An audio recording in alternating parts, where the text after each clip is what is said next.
So, how did you experience today's energy with the Ace of Spades and ruling number 2?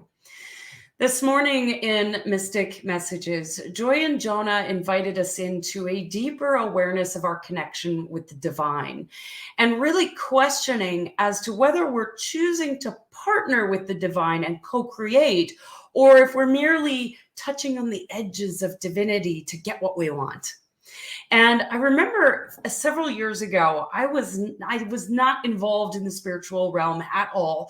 I have studied religion my whole life. I have always sought the answers to where we came from. Who are we as humans? I've always been curious about that. I've read the Bible front to back, the Quran front to back, always looking for the mental awareness of who we are, and not really understanding it from the perspective of spirituality, of what it feels like in the body and in the heart and in the soul. And as I began working with Joy and partnering with Joy, we started working with Q energy. Now, Q is quantum expansion. It is a way of co-creating with the divine, universe, source, God, whatever label you choose to give that energy. And while I was working with it in the very beginning, I had done, I had gone through meditation. I had gone through universal law certification. I had a deeper understanding of my own spiritual awareness, but I still wasn't fully connected to what that meant. And as we began playing with Q, I began to understand the co-creation that's available to us. Whereas before I would go into meditation and then I would come out and I would feel amazing. I would feel softer around the edges. I would feel like my nervous system was a little bit more calm.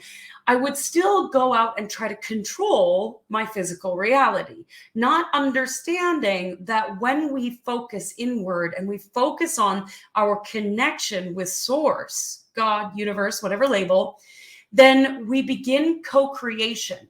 Now, co-creation is a different energy than getting what we want. And I've seen this happen time and time again with people who, if something tragic happens and you're in the hospital with a loved one, and we go to the chapel and we pray.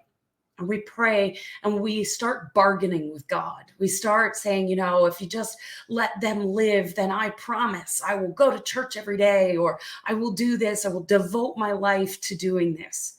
And it is an energy of need, of desperation, of I have not been talking to God on a regular basis, and now I am, and I need something. And so we're trying to get something out of it. We see this happen with manifestation techniques in that, I need rent. So now I'm going to start manifesting, and I'm going to start, using the energy that's available to me in order to get an outcome. The invitation for today was to be with God, to understand that we run that energy of source, God, universe, goddess, whatever label, we run that through our bodies all the time, that it is always available to us, that God is always with us, and that we have the opportunity to build a relationship with that energy. And relationships are not a one-way street. They are a two-way street. They are a conversation. They are connection. They are spending time together. They are spending quality time together. They are spending time wrapped up in a blanket together. They are bringing flowers to each other. They are experiencing life together. And so today, I noticed myself checking in a little bit more often. Just making sure, hey, buddy, how you doing?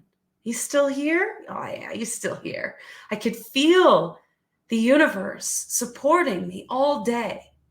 Now, I'm having some physical reactions today where I'm feeling nauseous. I'm feeling like I'm releasing some energy, and I can feel that because I'm filling my body more with source.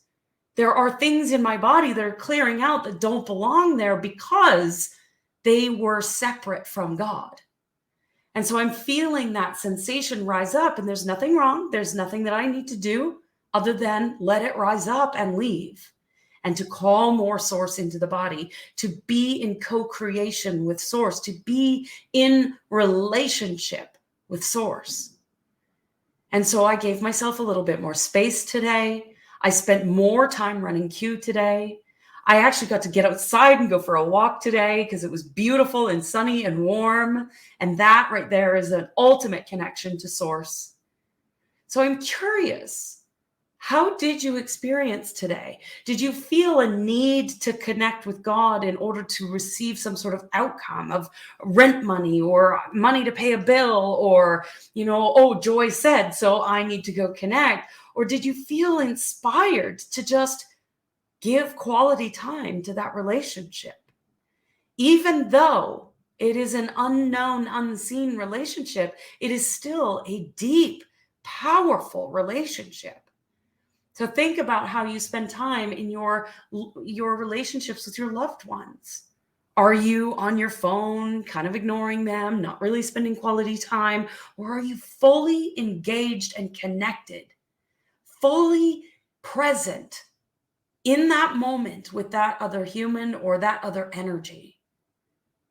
Are you fully present with God when you come into relationship and connection with God? What does that feel like to you? And, sometimes we get into this energy of, especially with CoCreation, when we're doing CoCreation over and over and over again every single day, every single student of CoCreation has questioned, am I doing it right? Because the first time you experience CoCreation is so profound. You can feel the energy running through your body and it feels like bliss. It feels like the best drug you've ever taken, ex-cocaine addict here. It feels like the most powerful experience you've ever had. But then you do it over and over and over again, and it comes to a point where it's not as intense because your body's vibrational frequency has adjusted to that energy. And then the human mind begins to question, well, I'm not getting the same sensations. I must be doing it wrong. I'm not feeling the same feeling. I don't have the butterflies in my stomach anymore. I must be doing it wrong. Not true. Connection with God is a long-term commitment. It is not a one and done. It is not I'm going to go over here and I'm going to go over there and I'm going to continue to seek out that butterfly feeling. I'm going to flit about from relationship to relationship, hoping and praying for that feeling versus being fully present and connected in the relationship, in the devotion to that relationship. So curious how this landed for you today. I would love to know. And tomorrow we step in to a King of Diamonds energy on a 3 energy day with Mercury retrograde. So I'm certain that Joy will be back at 8 a.m. Pacific Standard Time to tell us all about what to expect in that energy. But I get a sense that something is shifting. Have an amazing, beautiful day, evening. I love you. I believe in you. And I see your power. Bye for now.